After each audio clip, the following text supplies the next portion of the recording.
So I'm an active tabletop RPG player for a very long time, and my regular group is basically my first one. Our first D&D campaign went on for about 2.5 years. We decided to play a campaign that took place 30 years after our original campaign, but it didn't really have too much to do with the plot of the old campaign aside from a few references. So our original player group assembles to make a new party. My character was a dwarf paladin, and the other players was a human wizard and a half-elf cleric, and we had a halfling rogue. However, our GM decided to bring in 2 new players because their group had recently disbanded, and he wanted to try out a larger group size. The first player was a half-elf druid, and the second one was a human fighter. I knew the first player a bit because he was at the GM's birthday celebration, and at that time, I thought he was kinda weird. He talked to people he barely knew about personal things, and he was kinda hovering around the GM. So I was a bit suspect of his inclusion into the group. When we started playing, a few problems immediately became apparent. While our regular group was great as usual, the fighter was very quiet. He really didn't roleplay and seemed a bit unengaged with the game in general, but I figured it was just because he didn't know me, the rogue, the wizard, or the cleric. The ranger, on the other hand, was somewhat disruptive. Basically, he opposed all decisions that the group made and constantly talked about random stuff out of character, especially with the GM. We played 4 sessions, but we started to get a bit annoyed with the ranger, especially the wizard. He wanted to talk about it to the GM, but the rogue dissuaded him, saying he probably just needed some more time to settle in. In the 5th session, a surprise happened. My character from our original campaign showed up as an NPC.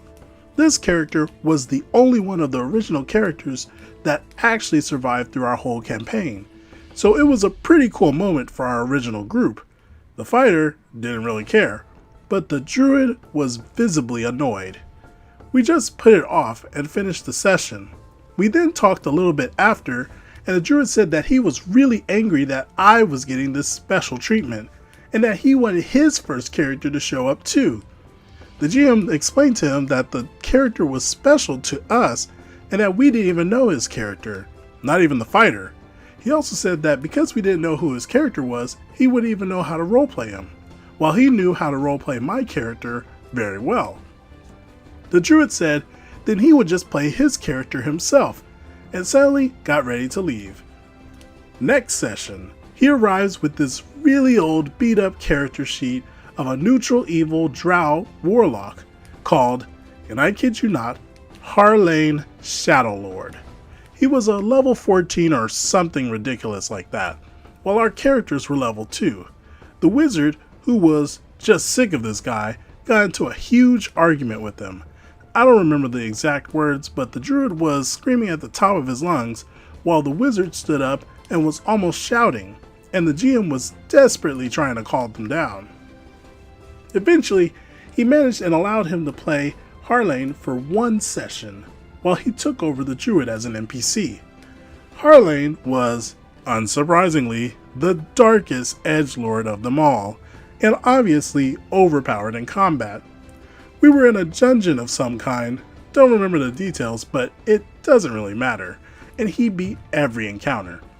We were going to face the boss of the dungeon soon, and the DM implied that the boss, a powerful necromancer, was going to summon creatures behind us, and that it would be best if Harlane stayed back to fight them.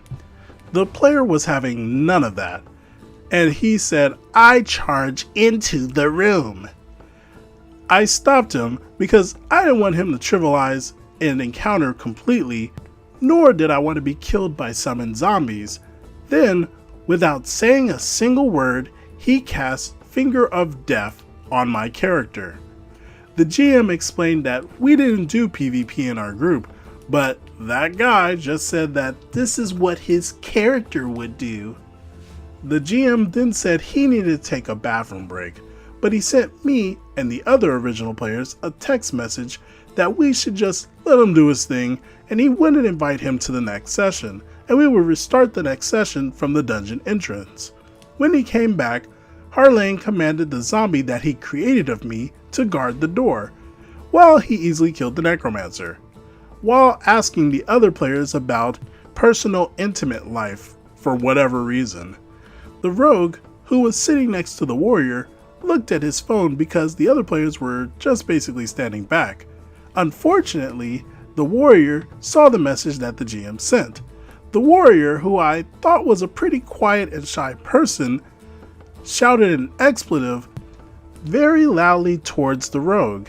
He then told Harlane the content of this message, who proceeded to tell the GM that they weren't friends anymore.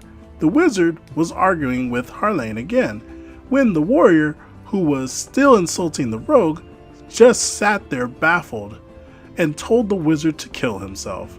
The wizard, who is pretty short-tempered if you haven't guessed it until now, stands up and walks towards the warrior. The warrior, who immediately felt attacked, tried to wrestle with him. While the GM tried to calm Harlane down, the rogue, the cleric, and I tried to separate the wizard and Harlane. While we were struggling with them, Harlane proceeds to throw the miniatures, which belonged to the GM, to the ground. We didn't really notice while we were separating the wizard and the warrior, which took longer than it had to because we stood in each other's way, and the GM was just a bit stunned because he gets flustered pretty easily and had considered Harlane a good friend for a long time. So Harlane walks towards the GM's seat and starts ripping pages from the GM's guide. We finally separate the warrior and the wizard, and the cleric is noticing what Harlane was doing and called out to us. Harlane and the warrior ran out of the apartment door, and we were still pretty baffled watching them run from the window. On the way out, Harlane destroyed the doorbell. Don't ask me how he managed to do that. Needless to say, the GM doesn't have contact with Harlane or the warrior anymore. A lot of his miniatures were unfortunately broken, and we had to help him paint new ones. Moral of the story: don't introduce weird people with anger issues to an existing group. It rarely ends well. So that was a complete mess. This is kind of what happens when you have a certain group dynamic and you try to add different people to an original group. Sometimes it works, sometimes it doesn't. But it's kind of a gamble, and as you can see, it didn't turn out well here. What do you think about the DM's approach to the whole situation? Do you think there was a better way to handle it? I want to hear your thoughts below.